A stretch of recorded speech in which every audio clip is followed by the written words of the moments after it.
It is an honor to introduce our two judges for today, who will be our reactors after the presentation. May I present first Dr. Mahathar. Dr. Mahathar, our brother from Malaysia. He has been an inspiration also to us emergency physicians from the Philippines, who has taught us a lot. And our advancements here are part of his imparting his knowledge to us. Thank you very much, Dr. Mahathar. Our second judge and reactor is Dr. Mia Tabunyar from the Philippine General Hospital, our university hospital, our premier university hospital in the Philippines. So welcome to our two reactors. Ladies and gentlemen, it is my great pleasure to welcome you to this esteemed research forum. As we gather here today, we are joined by an impressive researchers, scholars, and experts who have dedicated themselves to advancing their fields through rigorous inquiry and innovative thinking. This forum provides a platform for sharing knowledge, exchanging ideas, and fostering collaborative partnerships. It is a space where researchers from diverse backgrounds can come together to explore new avenues of research, challenge assumptions, and engage in critical dialogue. The presentation and discussions that will take place today are sure to be informative. As we listen to the presenter, let us keep an open mind and engage in constructive discourse that will advance our collective understanding of the topic at hand. I wish Dr. Froming the best of luck and encourage everyone to take full advantage of this opportunity to learn, share, and collaborate. So without further ado, we would like to call Dr. Gabriel Froming to present her research, a 5-year retrospective study on snake-related injuries in Sarawak, Malaysia, consulted to remote envenomation consultancy services. Dr. Froming.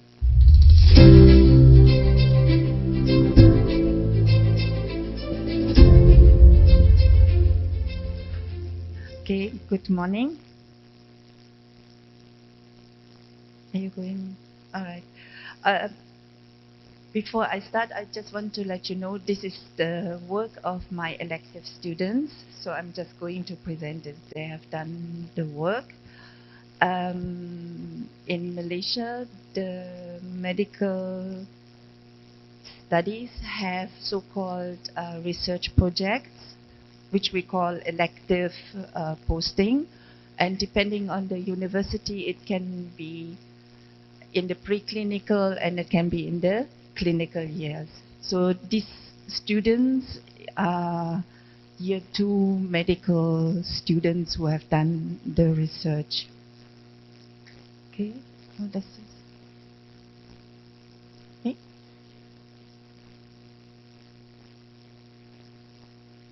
Just let it work.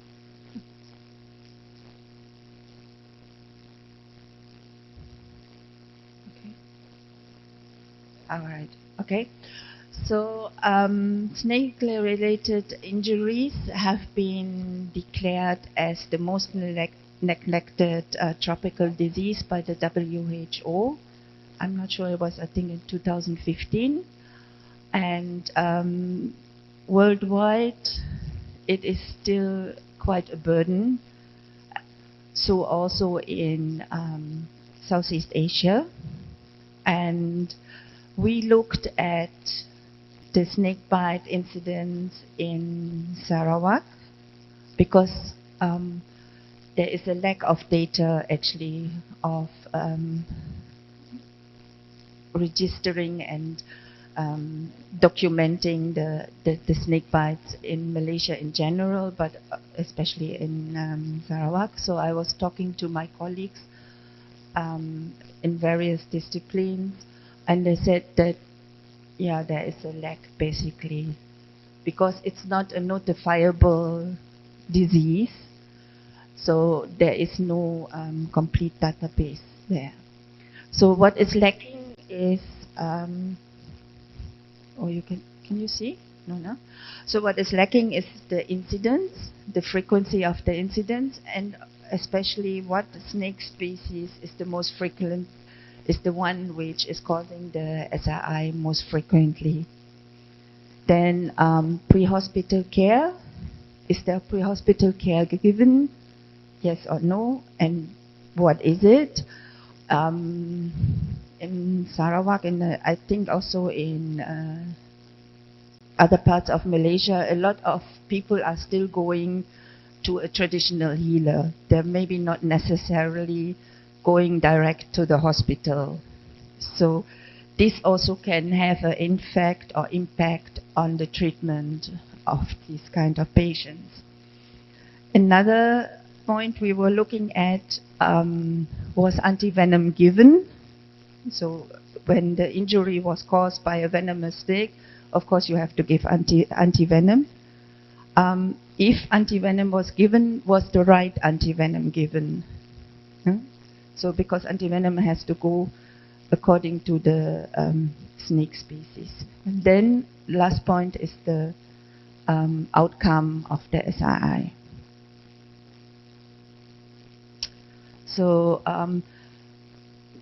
I said there is a lack of data, but there is also a consultancy service in Malaysia which is called Remote Innovation Consultancy, or short form as REX.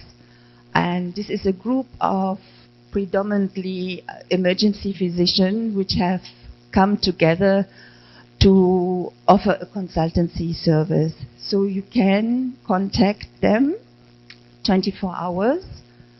And actually there is now, for every region in Malaysia, there is a group of these consultants.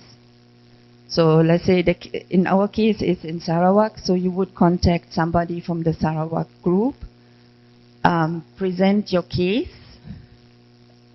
Most of the time it's just you describe the features of the SRI. So what symptoms is the patient showing? If you're very lucky, the patient will bring the snake to the ER.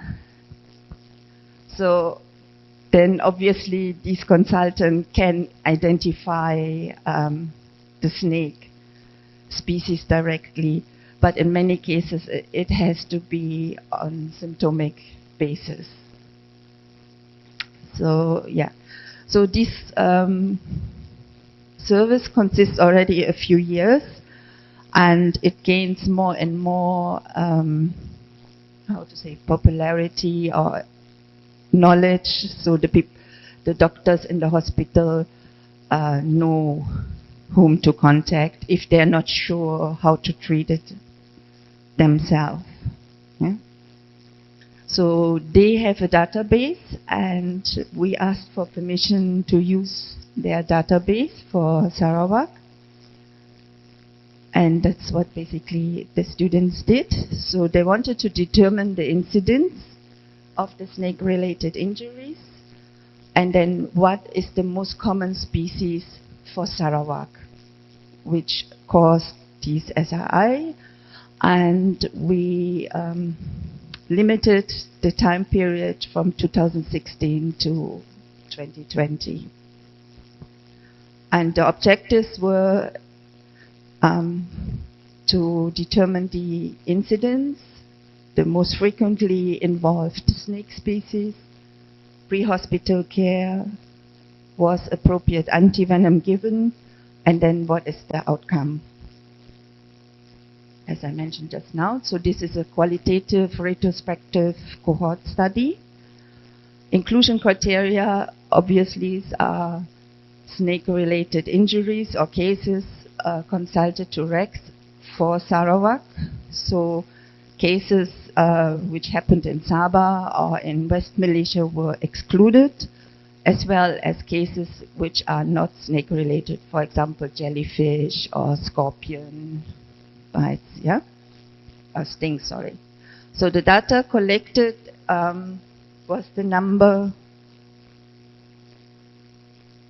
cannot see, no?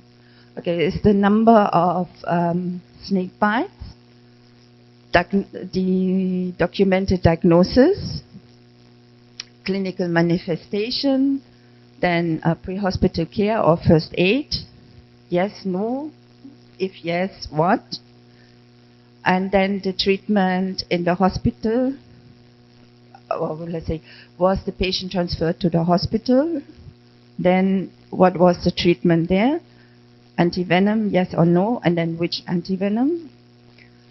While giving the antivenom, was there any adverse effect? For example, any anaphylaxis or other reactions? We also looked into surgical intervention and then the final outcome. But I'm not going to present the surgical intervention in this slide. Yeah. Okay, so this is a map of Sarawak. Sarawak is situated in Borneo. It's the largest state in Malaysia. And it is subdivided into 3 zones, as you can see here. Blue is the northern region with Bintulu, Miri, and Limbang. Then we have a central region, Kapit, Sarike, and Cebu. And the southern region is then Kuching, Samahan, Sri Aman. As I said, Sarawak is a very big state. It has a rather small number of population, and most of the people, I would say, live in the southern region. So there is a lot of jungle, so it's very rural areas, and the Sarawak government is still in the process of developing the infrastructure. For example, the Pen-Borneo Highway, which is being built to connect Sarawak with Sabah. So it's still under construction. Other roads are also still built. So there are still cases, for example, where somebody gets bitten in a kampung and you have to transport that person with a boat because there's no road. I mean, it doesn't happen that often, but it is still possible that it takes, like, say, 6 hours to transport somebody to the hospital or to the nearest medical facility and then further on to the hospital. So this is just as a background. So this is not highly infrastructured state. Okay, so here you can see the cases which have been consulted to REX. So the highest number of snake-related injuries was found in the northern region with 353, so this is 42.7%. Then followed by the southern region, followed by the central region. So the next slide shows the number of cases per year. And as you obviously can see, there is an increasing trend in cases which have been reported to REX until 2019. So it's continuously increasing. There's a slightly drop in 2020, but I think that has to do with the COVID, with the pandemic. So there was a slight disruption in the presenting of cases. Maybe also, hopefully, because everybody had to stay at home, there were less opportunity to get bitten. But not 100% sure about that. Okay, all right. So the next one is the documented diagnosis for the cases consulted to REX. And very obviously, here the first row shows unidentified snake bites. So, so the person who got bitten either hasn't seen the snake or cannot identify the snake. Definitely didn't bring the snake to the hospital. So the diagnosis has to go on the symptoms the patient is showing. So this is 62.3%. This is still the majority. Then identified snake bites were 293 out of 826. Additionally, we have here listed the venom ophthalmia, which is basically the spraying of the venom into the victim, so to say. This is basically only one. For Sarawak, it is only one snake which is doing that, and that is Nacha sumatrana. Yeah, we have some unidentified snake-related injuries that it's not related to an actual bite. It's like, say, maybe the person ran away from the snake and got somehow injured or whatever it is. Okay, so the take-home message is that the majority of the SRI is due to unidentified snake bites. So that's something which basically needs to improve. The most common snakes involved is here the, sorry, I cannot pronounce it properly, Topidolaemus subnulatus. Sorry. And as I said, the one for the spraying the venom is the Nacha sumatrana. Okay, so this is first aid. What has been given or done as a first aid, all the things, and the outstanding first aid is applying a tourniquet. It is still, and this is not an appropriate first aid action for a snake bite, to apply the tourniquet, because the tourniquet obviously will block the blood flow, which can later lead to gangrene of the infected limbs. So the next one is washing of the wound. So in general, washing of the wound with copious amount of water is an appropriate first aid. However, you shouldn't rub the bite side. It's just washing. So from this, basically we can already say that the general public needs more knowledge what to do when bitten or when encountering somebody with a snake bite. So don't apply the tourniquet, don't rub any ointment, or don't do the sucking. Might look funny in a Western movie, but it's not the right way to do it. Okay, so this is the table on the antivenom used.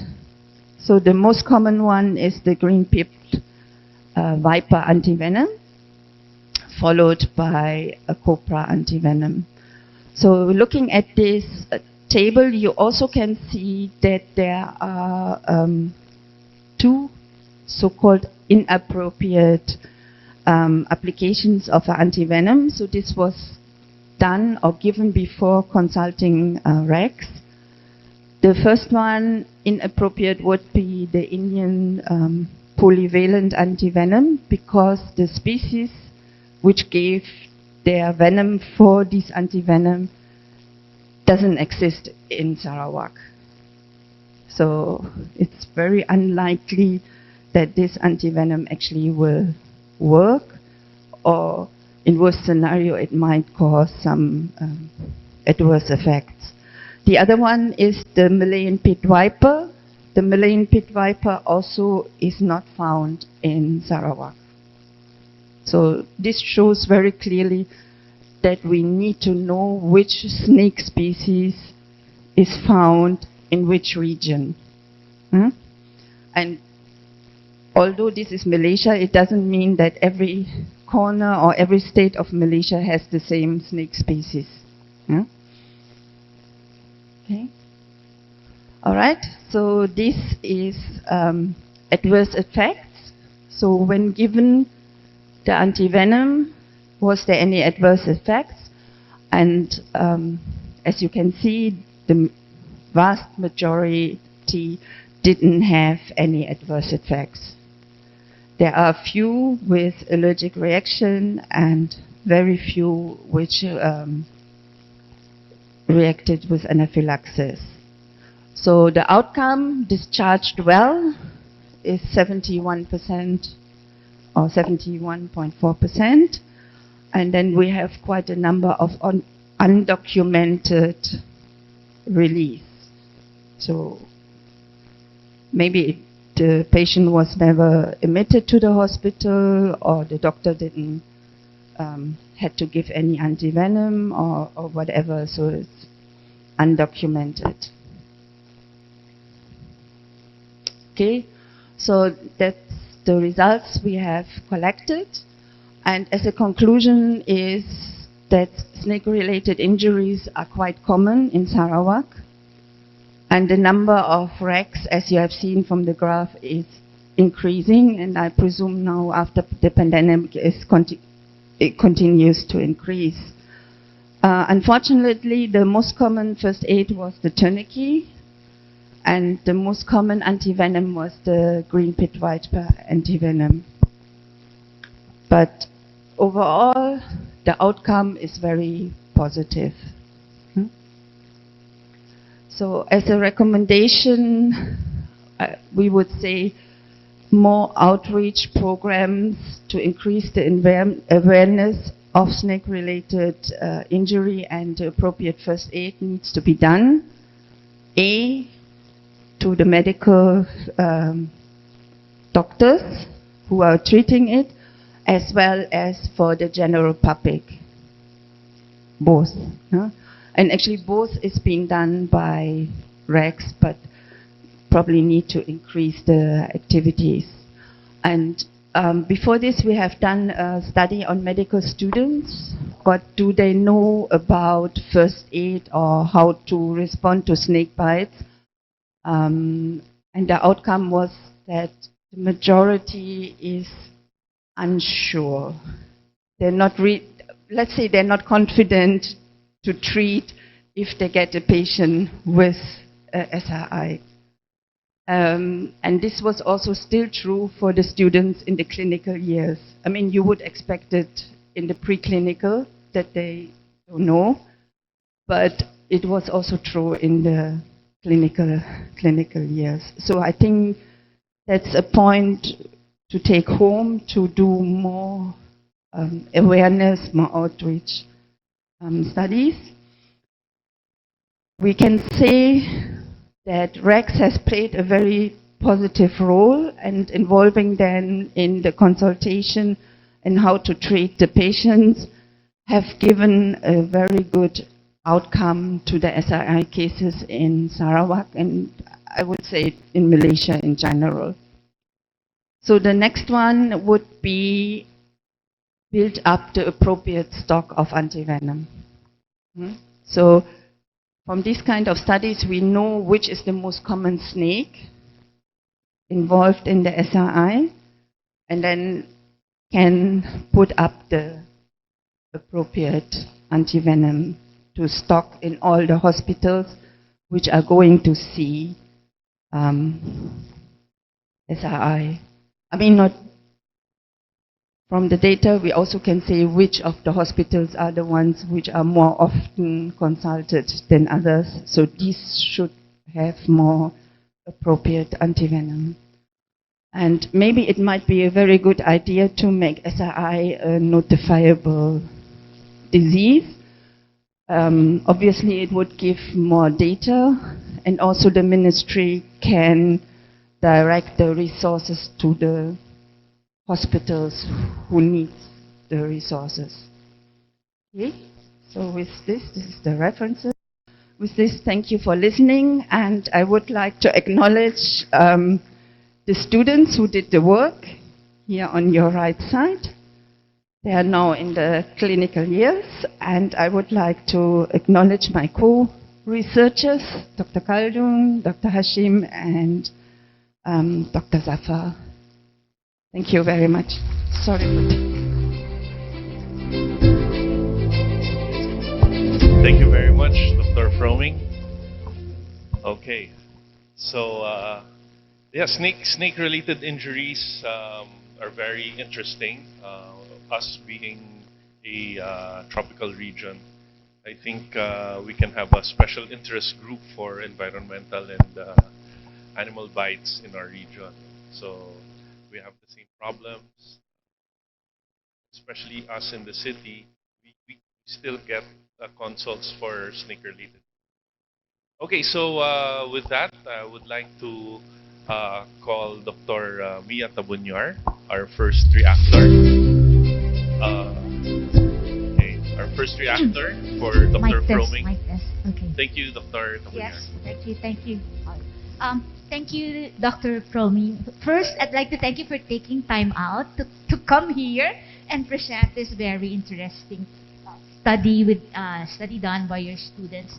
And I hope you're enjoying your stay in our country. Yes. Okay, I agree that we share the same actually practices, challenges regarding snake-related injuries. I don't have much of a question for you, but just one. I know one of the challenges is the reporting of the snake-related injuries, and from if I understand it right from your presentation, the ones that are included in the study are the ones reported in REX only. Yes. Only. Okay. Only. Is there a chance that snake bites or victims or patients having snake bites will go straight to any local hospital that was not captured in this study? Is there a because like us,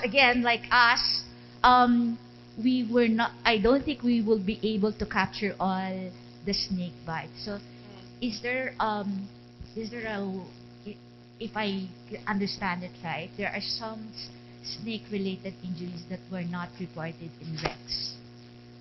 Yes, there are some unreported snake bites, but also to make sure the REX consultancy actually should tally with the hospital documents. Maybe theoretically it should be maybe less, because the patient goes to the hospital will do its documentation of the patient. However, from what I understand, that documentation is not complete. So sometimes the symptoms are not described properly. I mean, obviously, the identification of the snake is still an issue.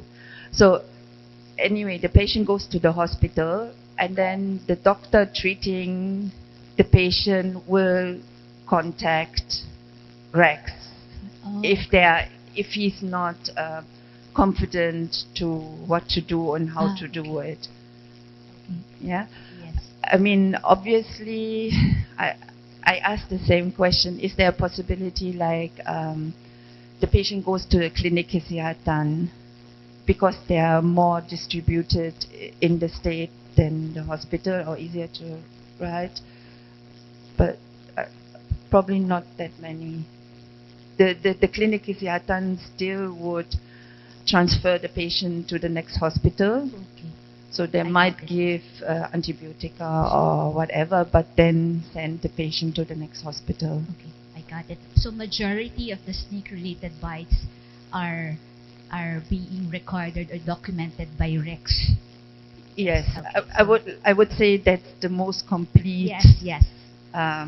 documentation at the moment for Sarawak. Okay, and just last, would you recommend public awareness programs even at the primary level of students, so that because again we share the same practices and beliefs of going to traditional healers as first aiders for these kinds of injuries, and I just think that us in the region should have yes, I agree with the interest group and probably a collaboration of data sharing. So maybe, I don't know if the snakes share the same species, so we can develop the anti-venoms. But what important for us, for emergency physicians, is the initial or the pre-hospital care for these kinds of injuries. So would you recommend probably educating the public early on, even just for first aid? I don't know if it's applicable in Sarawak or in Malaysia. Yes, actually Rex does this. They do for the general public courses, and because Malaysia or this region here does have a lot of snakes, so I think it's very important to know, because not every snake is a venomous snake, and few people think they are heroes. They just pick up the snake and then get bitten. So, I mean, the best way is probably just leave the snake alone and go somewhere else. If in a situation where the snake is feels threatened and want to bite, then of course it's good to know what snake is Yes, biting totally you. agree. I totally agree. Okay, I think that's my last question. I'd just like to commend your students and you for presenting this very interesting and informative paper in this forum. Again, thank you for coming to our country. Thank you. Thank you very much, Dr. Mia Tabunyar, and I would like to call in Dr. Mahathar. Thank you, Paulo. Thank you, Dr. Proming, for that very nice presentation. I just want to make it very quick because I need to move to another hall for my Okay. lectures. First and foremost, this is a very interesting data set. I think for us come from the same country, I think this is a very interesting data set that we can utilize for the development of our services in Malaysia. I just wanted to just highlight because the data that you have actually is quite well presented. We understand the issues of reporting. There are cases that is not reported to REX. There are cases not even documented anywhere. So we understand that. But I think for sure the data that you have, data set you have actually is what we call is majority data set that we have in Sarawak especially. There's one question. You were able to compare the REX data with those prior to REX, especially in terms of the usage of antivenom and the outcome. Is it possible to do that? Maybe, but I'm Yeah. not 100% sure. There's another extension that probably we can look into just to make it the significance of this data set for the future collaboration.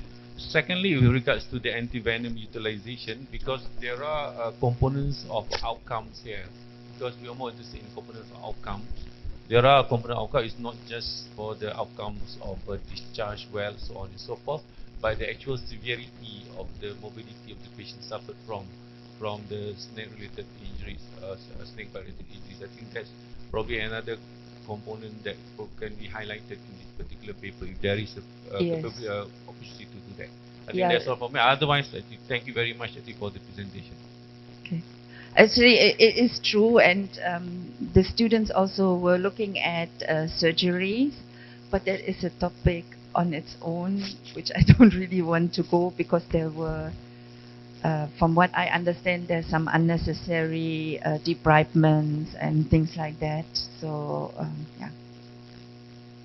Yeah, but the most important thing or takeaway is that there's no death in the period we have studied. So it might not be perfect, but whatever is done at the moment does a good job. Thank you very much. Thank you very much to our presenter and our judges. This time, we would like to present the certificates. We would like to call in Dr. Bernadette Velasco, our director from the Department of Health, Philippines, to present the certificate of appreciation first to our judges, then to our winner. This certificate of appreciation is given to Dr. Scarlett Mia Tabunyar for generously imparting knowledge as judge during ACEM 2023.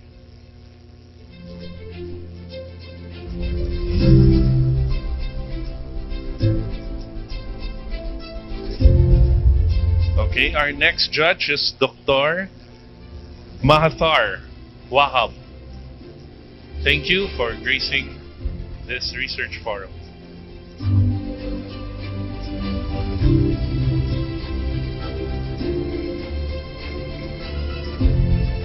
And of course, to our presenter, Professor Gabrielle Froming, for her exceptional performance and dedication to the scientific research in the field of emergency medicine. Congratulations, Dr. Froming.